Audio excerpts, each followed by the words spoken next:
Guys ഇവിടെ പൂമല ഡാമില് തൊട്ടടുത്തുള്ള പാർക്കിൽ സൂപ്പർ സാധനങ്ങളൊക്കെ പുതിയതായി വന്നിട്ടുണ്ട്.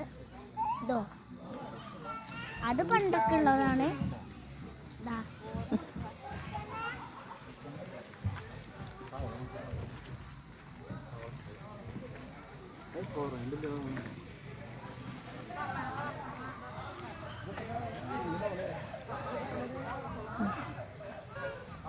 ഞാനിപ്പോൾ തിന്നുകൊണ്ടിരിക്കണത് നമ്മുടെ പൂമലയിലത്തെ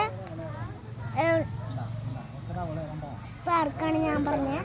അതിന് തൊട്ടടുത്തൊരു കടയും വന്നിട്ടുണ്ട്. അവിടെ നിന്നാണ് ഇത് മേടിച്ചത്. അതിൻ്റെ ഒപ്പം ഒരു സൂപ്പർ ചമ്മന്തിയും കിട്ടും. അതിൽ മുക്കി ഇങ്ങനെ കഴിച്ചാൽ നല്ല ടേസ്റ്റായിരിക്കും. അപ്പോൾ ഗൈസ് ബൈ.